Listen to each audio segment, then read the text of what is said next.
Tetapi juga ini ada ya bagaimana perusahaan manage diri. Bahwa dulu mungkin aturannya agak longgar-longgar aja pada waktu ada kewajiban tentang kewajiban reklamasi misalnya. Mhm. Ya.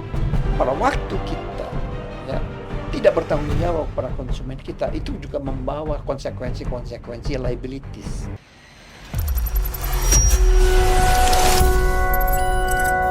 Halo sahabat CFCD, bersama saya kembali yaitu Rista Adis. Pada kesempatan kali ini kita akan membahas terkait CSR dan ZRC.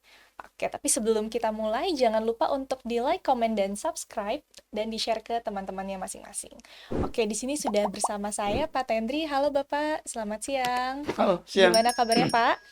So far so good. So far so good. Oke deh, lagi banyak yang sakit Pak soalnya kebetulan ya. Oke. Oke, jadi kesempatan kali ini nih Pak, kita mau ngomongin soal CSR dan GRC. Nah, jadi kalau misalkan konsep governance ini Pak di ISO, ini kayaknya konsep-konsep yang banyak terlupakan ya Pak ya, kayak anak tirinya CSR gitu. Kesannya CSR sosial aja gitu kan ya Pak. Tapi ya Pak ya, kalau memang dalam segi penilaian pun Pak, mungkin kalau untuk lingkungan, untuk sosial, itu mudah ya Pak ya dinilainya, maksudnya lebih kebayang gitu. Kalau misalkan untuk konsep governance sendiri Pak, itu penilaiannya tuh gimana sih Pak? Kan ada juga tuh konsep yang GRC ya, Governance Risk and Compliance gitu. Itu kan kerangka konsep penilaian ya sebenarnya. Itu gimana Pak? Bisa tolong jelasin? Ya, memang dalam perkembangannya CSR kan berangkat dari tuntutan masyarakat ya. Mm-mm. Sehingga banyak kegiatan-kegiatan memang awalnya yang disebut CSR itu adalah bagaimana mereka bertanggung jawab kepada masyarakat ya sekitar. Ya, oleh karenanya banyak kegiatan-kegiatan yang juga berangkat dari kegiatan-kegiatan karitatif, Mm-mm. charity sama filantropis.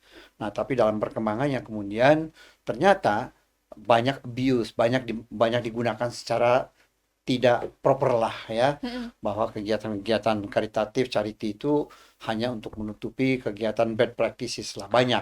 Ya, itu yang kita sebut hari ini namanya greenwashing. Ya, nah, kemudian oh ternyata para pemikir-pemikir, para scholar, para aktivis ya di bidang apa namanya good governance itu berpikir oh ternyata nggak cukup nih ya berbicara soal hanya aspek lingkungan dan sosial saja Sosial. dengan Mm-mm. masyarakat, tetapi juga ini ada ya bagaimana perusahaan manage dirinya sendiri ya karena itu juga harus bertanggung jawab. Nah, apa aja sih aspek governance-nya misalnya ya bagaimana perusahaan mengelola perusahaannya dengan benar, Contoh tidak Pak. tidak ada korupsi Mm-mm. ya karena kan nah makanya kan nanti ada penjelasannya di dalam GRC Governance Risk and Compliance atau dulu namanya GCG gitu ya. Mm-mm. Nah karena tidak ada RC Compliance RC-nya gitu RC-nya. ya waktu itu berdiri sendiri tuh yang namanya GCG ya, Good GCG. Corporate Governance itu Mm-mm. berdiri sendiri. Nah sekarang digabungkan jadi GRC Governance Risk and Risk and- Compliance kembali ke aspek G-nya ya. Nah kemudian para praktisi ahli-ahli manajemen ya menyadari ya bahwa oh ternyata nggak cukup nih ya Mm-mm. hanya fokus kepada isu-isu atau aspek-aspek sosial dan lingkungan saja. Lingkungan. Oleh karenanya mereka mulai berpikir tentang bahwa pentingnya aspek governance karena stakeholdernya dari sebuah korporasi itu kan tidak hanya masyarakat sekitar, Mm-mm. tetapi juga pemegang saham, karyawan, ya kan? Termasuk juga stakeholder gitu ya Pak ya. Stakeholder, Mm-mm. ada karyawannya di situ, kemudian ada mitra bisnisnya, ya kan, ada konsumennya. Oh, oke, jadi kemudian diintroduce lah sebuah konsep ya, namanya governance dan dikodifikasi, Mm-mm. ya dikodifikasi menjadi ISO 20000, Mm-mm. ya, gitu kira-kira. Oh, jadi ISO 26000 itu. Jadi kalau misalkan bisa aku simpulin ya Pak ya, tadi kan ISO itu tadi ada 7 ya, salah satu ininya tuh governance. Nah, kalau misalkan untuk ZRC ini tadi, itu berarti salah satu ini penilaiannya ya Pak ya, kerangka, kerangka apa tuh, kerangka pikirnya gitu Mm. ya Pak ya. Oke, tadi kan tuh G-nya ya Pak ya, tapi kenapa kemudian ditambahin risk and compliance ya Pak? Oh, oke. Jadi ya ada orang yang berpikir bahwa ini apa overwhelm gitu ya, Mm-mm. berlebihan. Nah, tetapi sebetulnya dia ingin melakukan pemisahannya secara tajam. Pada waktu berbicara soal governance, Mm-mm. itu bagaimana para eksekutif itu running the corporation secara bertanggung jawab. Misalkan di situ unsur-unsurnya ada whistleblowing system, ada three lines of defense ya. Three lines of defense apa tuh Pak? Tadi kalau yang whistle mungkin itu ya apa kayak juri gitu kan ada yang salah langsung gitu. Ya, jadi Kalau yang itu apa? apa namanya whistleblowing system itu sebuah sistem. Kalau terjadi di kantor itu sesuatu, itu ada sebuah mekanisme di mana siapa yang mengetahui itu bisa melaporkannya kepada perusahaan, Oke. ya bisa bahkan anonim.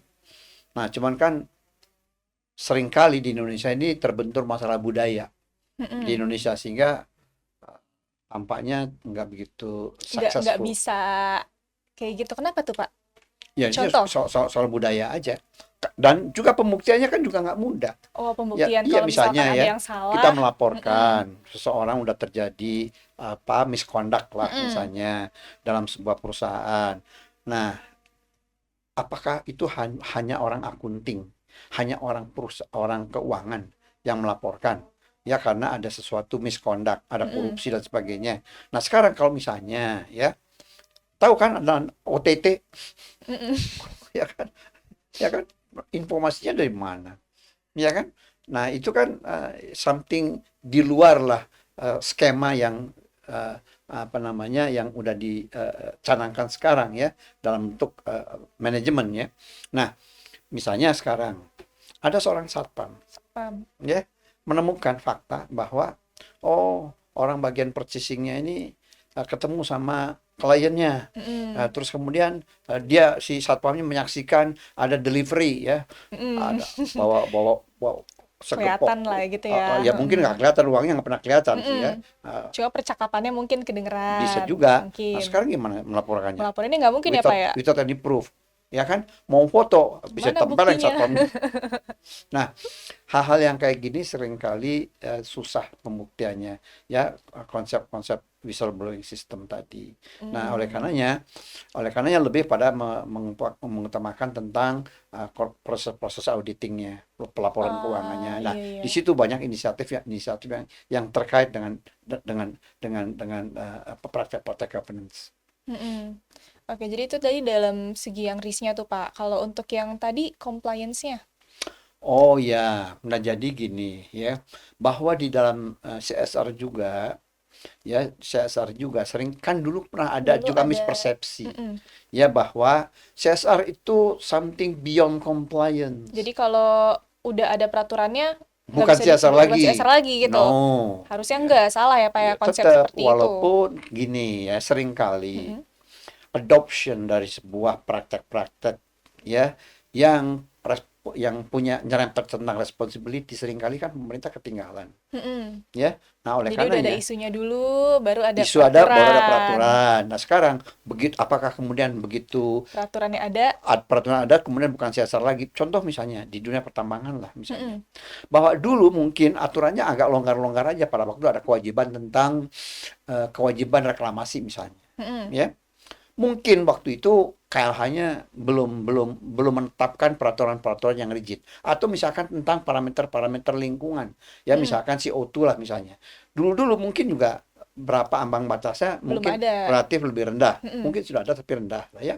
Nah sekarang kemudian karena tuntutan masalah kualitas lingkungan hidup yang semakin memburuk pemerintah meningkatkan parameternya ya misalnya Oh. seperti itu artinya tetap aja perusahaan itu ya melakukannya itu walaupun dalam koridor compliance itu part of the responsibility gitu kira-kira. Nah tadi ada pertanyaannya tentang kenapa merasa perlu ada GRC inisiatif Mm-mm. itu gini ya. Inisiatif-inisiatif itu banyak karena inisiatif itu ya banyak interest. Kelompok investor punya kepentingan sendiri, kelompok ahli lingkungan punya kepentingan sendiri, ya kelompok ahli akuntansi, pembukuan, keuangan, dia punya punya parameter-parameter kepentingan sendiri. Sehingga banyak inisiatif-inisiatif yang timbul, yang muncul. ya sebagai Mm-mm. parameter-parameter tentang corporate menjadi responsible corporation atau sustainable corporation gitu. Tapi kan biasanya emang kalau untuk yang governance terutama ya Pak ya, Hmm. dia kan bagiannya udah kayak beda lagi ya Pak, bukan di divisi divisi CSR gitu. Itu kalau gitu tetap apakah itu Pak yang menyebabkan perusahaan tuh ngiranya governance ini tuh bukan bagian dari CSR Ya, gitu? memang ini isu-isu lama lah ya. Mm-mm. Jadi ya kita kan juga sudah menyelenggarakan award udah banyak ya. Mm-mm. Ya udah 24 tahun kita eksis ya di dunia CSR. Nah, seringkali mereka pada waktu berbicara soal governance, Mm-mm. ya itu mereka berpikir itu bukan CSR gitu ya. Padahal karena konsep atau konteks stakeholdernya yang kadang-kadang suka Mikirnya kayak itu a terlupakan. part of management aja gitu ya Pak Ya, ya? just doing business as usual dia pikir Mm-mm. kan begitu sehingga pada waktu ada CSR Award ya belum terlalu banyak aspek-aspek governance-nya, aspek-aspek konsumernya karena seringkali ya satu ya yang jelas struktur dalam organisasi yang pegang CSR sendiri, Mm-mm. yang pegang risk management sendiri, Sendiri, beda divisi lagi. beda divisi, yang pegang lingkungan sendiri lagi ya. Orang lingkungan pernah bilang, "Saya kan bukan orang CSR, Pak. Saya orang lingkungan." Kebayang nggak? Nah, jadi Jadi pengkotak-kotakan gitu bikin pengkotakan-kotakan padahal semuanya itu part of the responsibility of the corporation. Ya, sama juga pada waktu kita berbicara soal governance. mm-mm. Ya, pada waktu bicara governance makanya kan di included di dalam ISO 20000 ya aspek governance-nya dimasukin. Nah, kenapa? Managing the corporation juga kan punya responsibility pada pemegang saham, Bukan cuma sama bukan hanya soal konsumen, masyarakat masyarakat ya. gitu ya Pak ya. Sama Mm-mm. konsumen pun ya itu bukan hanya isu marketing, bukan hanya isu pemasaran, karena pada waktu kita ya tidak bertanggung jawab pada konsumen kita itu juga membawa konsekuensi-konsekuensi liabilities, Mm-mm. konsekuensi-konsekuensi bisnis. Nah, itu kan berbicara soal how to be responsible corporation kan sampai sampai ke sana juga bertanggung jawab ya kepada konsumennya. Misalkan ya ada Astra lah Mm-mm. ya pernah ada apa namanya manufacturer defect pada salah Salah satu satu produknya dia mereknya gitu. itu ya. Mm-mm. Nah itu mereka merecall. Itu adalah rangkaian daripada how to be responsible corporation. Oke, jadi harusnya tuh Siapa masuk gitu stakeholdernya? ya. Mm-mm. Konsumen. Dan jadi pada waktu berbicara soal isu konsumen itu basically juga apa part of the responsible corporation, part of CSR, bukan hanya apa namanya bertanggung jawab pada konsumen dari perspektif marketing, Mm-mm, ya. mm-mm, Jadi mm-mm. bagaimana berkelindan dua case tadi sekaligus. Oke, jadi ini karena waktunya terbatas ya Pak ya. Ini kita mengingatkan lagi mungkin ya dari podcast ini kalau CSR tuh lagi-lagi bukan cuma sosial aja, bukan cuma lingkungan aja, tapi ada juga governance gitu, termasuk bagian dari responsibility perusahaan gitu ya Pak ya. Oke, mungkin kita cukupkan sampai di sini podcastnya. Sekali lagi terima kasih Bapak, sehat selalu. Semoga kita Sama-sama. ketemu di kesempatan selanjutnya. Dan untuk teman-teman, jangan lupa untuk di-share, like, dan subscribe. Jangan lupa juga untuk kasih tahu ke teman-temannya, keluarganya, saudaranya podcast-podcast kita. Sekian dari saya Rista Adi. Sampai jumpa.